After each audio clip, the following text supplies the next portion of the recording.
जय श्री राधे, जय श्री कृष्ण। मंदिर श्री बंसी वाले महात्मा यूट्यूब चैनल की ओर से हम आप सभी भक्तों का हार्दिक अभिनंदन करते हैं। आज हम आपको सुनाने जा रहे हैं वैशाख मास महात्म्य के 27वें अध्याय की परम पावन कथा।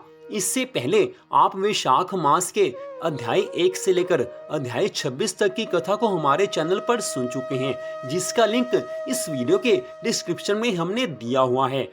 आपसे एक छोटा सा निवेदन, मंदिर श्री बंसी वाले महात्मा यूट्यूब चैनल को आप सब्सक्राइब कर लीजिए ताकि भगवान की अन्य कथाओं को भी आप सुन सकें। तो अब 27वें अध्याय की कथा जो कि इस प्रकार है। राजा मैथिल आज कहने लगे हैं कि वैशाख मास में कौन कौन सी तिथियां अत्यंत पुण्य कारक हैं, उसमें क्या क्या दान करना चाहिए और किसने इनको प्रख्यात किया, ये सब कथा आप सुनाने की कृपा कीजिए। श्रुति देव ब्राह्मण ने इतना सुनकर कहा है कि हे राजन, वैशाख मास की सभी तिथियां अत्यंत उत्तम हैं। प्रत्येक तिथियों में किया गया दान कई गुना फल देने वाला है। वैशाख मास का हर दिन अपने आप में पवित्र है। हे राजन, इसलिए वैशाख मास में जिस समय भी दान पुण्य करो उसका अनंत गुना पुण्य फल मिल जाता है। संपूर्ण तीर्थ यात्रा करने से जो पुण्य फल मिलता है, ठीक वैसा ही फल वैशाख मास के एक एक दिन में स्नान, दान, तपस्या, होम, पूजन आदि से प्राप्त हो जाता है। इसलिए वैशाख मास में प्रतिदिन स्नान करना चाहिए, दान पुण्य करना चाहिए, भगवान की कथा सुननी चाहिए। वैशाख मास में भगवान की कथा सुनने मात्र से मुक्ति मिल जाती है। कथा श्रवण करने से तत्काल मुक्ति मिलती है। मनुष्य के सभी पापों का नाश वैशाख मास की कथा को सुनने से हो जाता है। रोगी तथा पीड़ित व्यक्ति भी इस कथा के श्रवण से पुण्य लाभ प्राप्त कर लेता है। जो कोई बिना स्नान, बिना दान इन दिनों को व्यतीत करता है, जो वैशाख मास में स्नान नहीं करता, दान नहीं करता, भगवान की कथा नहीं सुनता, उसको गोवध, कृत धन, पितृघाती तथा आत्मघात का पाप लग जाता है। इसलिए वैशाख मास में सभी धर्मों का पालन करना चाहिए।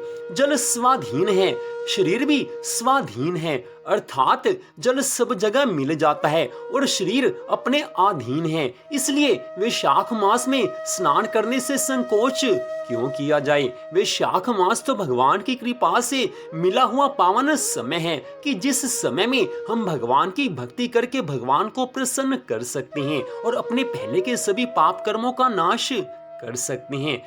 दरिद्री हो या धनवान हो, लंगड़ा हो चाहे लूला हो, अंधा हो नपुंसक हो चाहे कोई विधवा हो, स्त्री हो या बालक हो या युवा हो, सभी को वैशाख मास का सेवन करना चाहिए। सभी को वैशाख मास के सब धर्मों का पालन करना चाहिए। वैशाख मास के धर्मों का पालन जो नहीं करता उसको नरक में वास मिलता ही है। जैसे दही को मथ कर मक्खन निकाला जाता है, वैसे ही इस मास की तिथियों को अलग अलग बताता हूँ। चैत्र के महीने में जब मेष की संक्रांति हो, उस समय पापों के नाश करने वाली अमावस्या को गया जी करने का फल मिल जाता है। मैं अब पितरों का एक पुराना इतिहास कहता हूँ। जब पृथ्वी पर सावर्णी मनवंतर का राज्य था, 30वें कलयुग के अंत में, तब सारे धर्म नष्ट हो गए। उस समय अनर्त देश में धर्मवर्ण नाम का एक ब्राह्मण हुआ। उसने घोर कलयुग में मनुष्यों को पापों में लगे हुए देखा। सब मनुष्य अपने अपने वर्ण धर्मों से हीन हो गए थे। तब वह ब्राह्मण महात्माओं के सत्ययज्ञ को देखने के लिए पुष्कर क्षेत्र में गया और वहां पर ऋषि मुनियों को शास्त्र अनुकूल पुण्य कथाओं का वर्णन करते हुए देखकर उसका मन प्रसन्न हो गया। हे राजन, सतयुग में हजारों वर्ष तक तपस्या करनी पड़ती थी, तब जाकर भगवान प्रसन्न होते थे।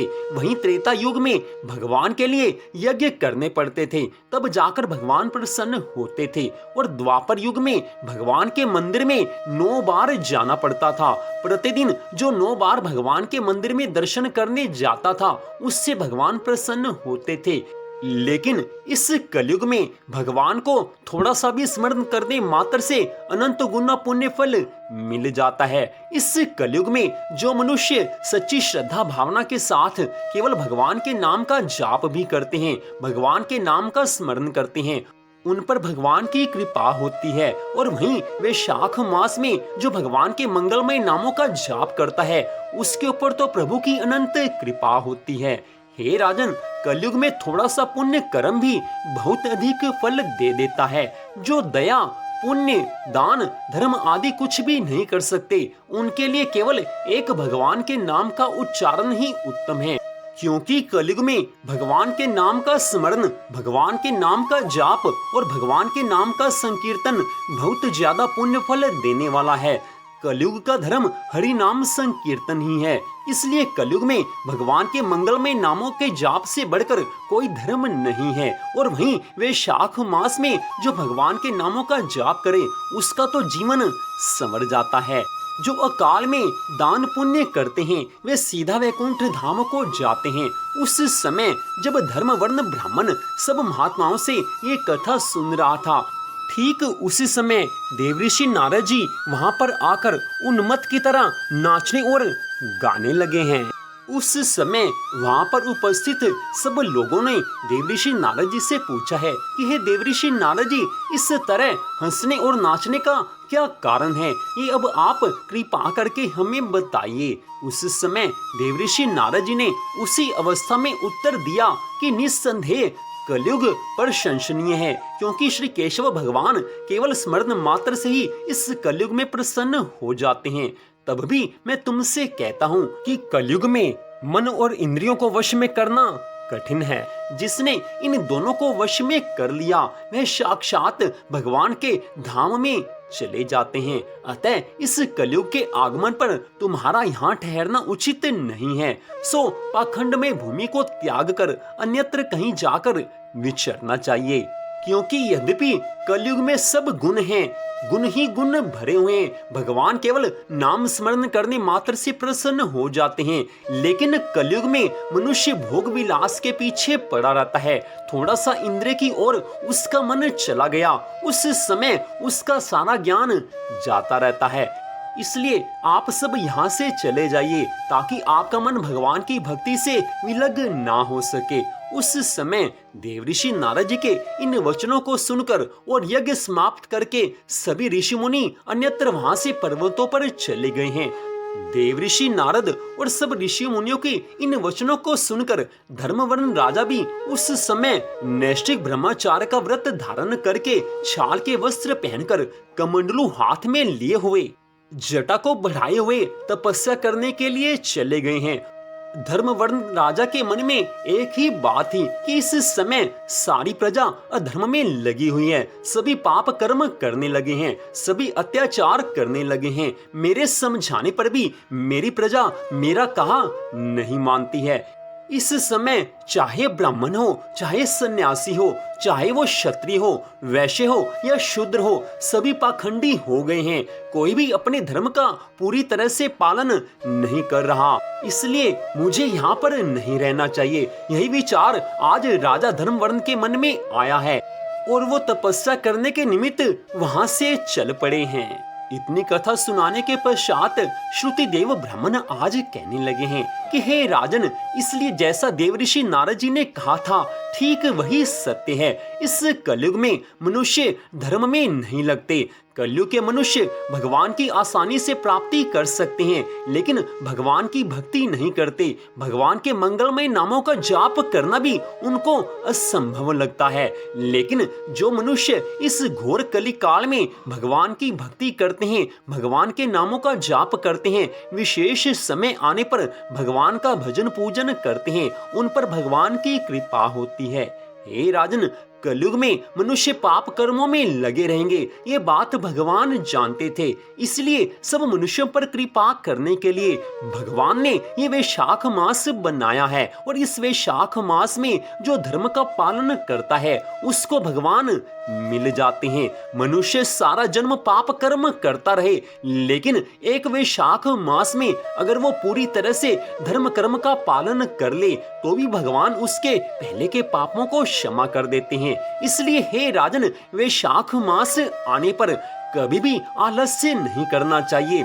जिस भगवान की कृपा से मनुष्य जीवन मिला है, उन्हीं भगवान के चरणों का ध्यान करके वैशाख मास में सदा धर्म कर्म में लगे रहना चाहिए। मनुष्य जीवन बार बार नहीं मिलता, 84 लाख योनियों के बाद जाकर मनुष्य का ये शरीर मिलता है। उसको ठाकुर जी की कृपा जानना चाहिए। भगवान ने मनुष्य का शरीर दे दिया, उसके बाद कथा सत्संग दे दिया, तो समझ लेना चाहिए कि भगवान इसी जन्म में हमारा कल्याण करने वाले हैं। और इस वैशाख मास में जो भगवान के चरणों में प्रेम करता है, भगवान की आराधना करता है, भगवान के मंगलमय नामों का जाप करता है, अपने पूरी यत्न से भगवान की भक्ति करने का प्रयास करता है, उसको भगवान की कृपा मिलती है। हे राजन, वैशाख मास की कथाएं अनंत हैं। हे राजन, वैशाख मास में पहले अनेक भक्तों ने भगवान को प्रसन्न किया है। वैशाख मास की महिमा अनंत है। जिस प्रकार भगवान की लीला का कोई पार नहीं पा सकता, ठीक वैसे ही वैशाख मास की महिमा का पूरी तरह से गुणगान कोई कर नहीं सकता। लेकिन हे राजन, जितना तुम्हें बताया है, यदि तुम उतने धर्मों का पालन कर लो तो भगवान तुमसे प्रसन्न हो जाएंगे और भगवान तुमको मिल जाएंगे। तो इस प्रकार वैशाख मास महात्म्य के 27वें अध्याय की कथा को आपने सुना। मंदिर श्री बंसी वाले महात्मा यूट्यूब चैनल की ओर से इस कथा को आपने सुना। वैशाख मास के अब 3 अध्यायों की कथा शेष रह गई है। उन सभी कथाओं को भी आप हमारे चैनल पर जरूर सुने। भगवान की अन्य कथाओं को सुनने के लिए कृपया मंदिर श्री बंसी वाले महात्मा यूट्यूब चैनल को आप सब्सक्राइब कर लीजिए। और इस कथा को सुनने के लिए आप सबका हार्दिक धन्यवाद। भगवान श्री राधा कृष्ण जी की अनंत कृपा सदा आप सब पर बनी रहे। इसी मंगल कामना के साथ जय श्री राधा रानी सरकार की, जय श्री कृष्ण भगवान की, जय वैशाख मास महात्म्य की। जय जय श्री राधे, जय जय श्री राधे, जय जय श्री राधे श्याम।